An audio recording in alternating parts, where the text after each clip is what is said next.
صدیوں سے انسان ایک پر اسرار کردار کا ذکر کرتا آیا ہے، ایک ایسی عورت جس کے بارے میں کہا جاتا ہے کہ وہ حضرت آدم علیہ السلام کی پہلی بیوی تھی۔ کچھ تہذیبوں نے اسے آزادی کی دیوی مانا، کچھ نے اسے شیطانی جنی قرار دیا۔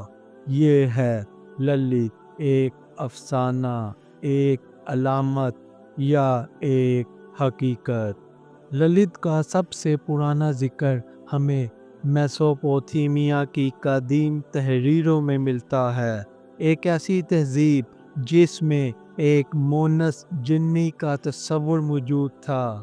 یہ مخلوق رات کی اندھیروں میں ظاہر ہوتی، بیماریاں پھیلانے اور بچوں کو نقصان پہنچانے کی ذمہ دار سمجھی جاتی تھی۔ بابل کی اساطیر میں للت کو ہوا کے دیو یا رات کی عورت کے طور پر بیان کیا گیا، جو مردوں کو بہکاتی اور کمزور کرتی ہے۔ یہودی مذہبی ادب، تلمود اور خاص طور پر قبالہ میں للت کی تفصیلات بیان کی گئی ہیں۔ روایات کے مطابق جب اللہ نے حضرت آدم علیہ السلام کو پیدا کیا تو ان کے ساتھ ایک عورت بھی مٹی سے تخلیق کی گئی۔ یہ عورت للت کہلائی، چونکہ وہ حضرت آدم علیہ السلام کے ساتھ برابر کے حقوق چاہتی تھی اور ان کے تابع نہیں ہونا چاہتی تھی، اس لیے دونوں میں اختلاف ہوا۔ للت نے جنت چھوڑ دی اور سمندر کے کنارے جا بسی۔ کہا جاتا ہے کہ بعد میں اس کا تعلق شیطانی قوتوں سے ہو گیا۔ یہودی قصوں میں للت کو نوزائیدہ بچوں کی دشمن اور رات کی عصیب زدہ جنی کے طور پر مانا گیا۔ یہی وجہ ہے کہ یہودی گھرانوں میں صدیوں تک نومولود بچوں کے قریب خاص تعویذ اور دعائیں لکھی جاتی تاکہ للت سے حفاظت ہو سکے۔ عیسائیت نے زیادہ تر یہودی اساطیر کو ہی آگے بڑھایا، اگرچہ بائبل میں براہ راست للت کا ذکر نہیں، لیکن پرانے عہد نامے کی کتاب عیسائیہ میں ایک پر اسرار لفظ آتا ہے جسے بعض مترجمین نے للت کے ساتھ جوڑا۔ عیسائی علماء میں بھی کچھ نے اسے شیطانی عورت اور رات کی جننی قرار دیا، مگر زیادہ تر نے اسے ایک افسانوی کردار ہی سمجھا۔ قرآن و حدیث میں للت کا کوئی ذکر نہیں ملتا۔ اسلام میں یہ عقیدہ ہے کہ حضرت آدم علیہ السلام کی بیوی حضرت حوا علیہ السلام تھی، جنہیں ان کی پسلی سے پیدا کیا گیا۔ للت کا قصہ اسلام میں نہ تو مستند ہے اور نہ ہی اس پر ایمان رکھنا ضروری ہے۔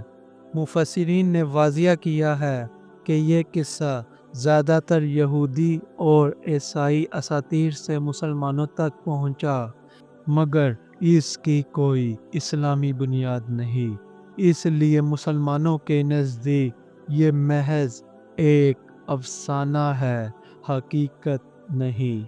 یورپ اور مشرقی وسطی میں قرون وسطی کے دوران للت کو ایک شیطانی عورت کے طور پر قصوں، کہانیوں اور جادوگری کی کتابوں میں شامل کیا گیا۔ کہا جاتا تھا کہ وہ رات کو مردوں کے خوابوں میں آ کر انہیں بہکاتی ہے۔ اس سے سکوبوس یعنی خواب میں بہکانے والی جنی کا تصور بھی جڑا ہوا ہے۔ یہی وجہ ہے کہ قرون وسطی میں عورت کو اکثر فتنے، وسوسے اور شیطان کی ایجنٹ کے طور پر دکھایا گیا اور للت اس سوچ کی علامت بن گئی۔ 20ویں صدی میں فیمنزم اور خواتین کی آزادی کی تحریکوں نے للت کو ایک انقلابی علامت بنا دیا۔ اب وہ شیطانی عورت نہیں بلکہ ایک ایسی عورت سمجھی جانے لگی جو مرد کی اطاعت سے انکار کر کے اپنی آزادی کا اعلان کرتی ہے۔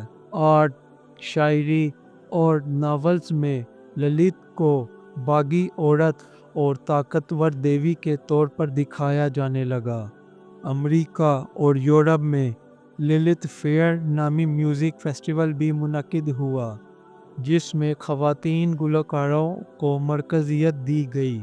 اگر تاریخ کا مطالعہ کریں تو یہ واضح ہوتا ہے کہ للت ایک قدیم مائتھولوجیکل کریکٹر ہے، کوئی حقیقی وجود نہیں۔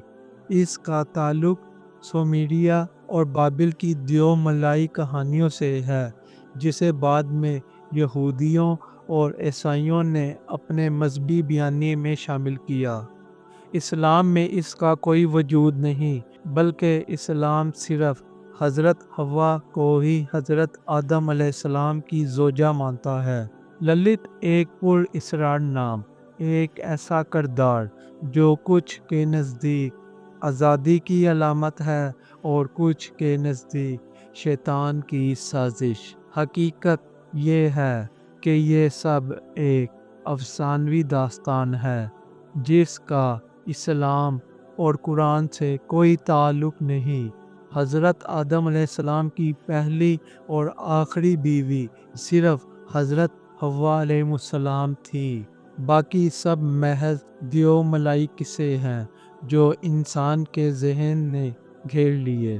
ہم امید کرتے ہیں کہ یہ ویڈیو آپ کو پسند آئی ہوگی۔ ویڈیو اچھی لگی ہو تو اس کو لائک کریں، کومنٹ کریں، شیئر کریں اور ہمارے یوٹیوب چینل کو سبسکرائب کریں۔ اگلی ویڈیو کے لیے مجھے اجازت دیں۔ اللہ نگہبان۔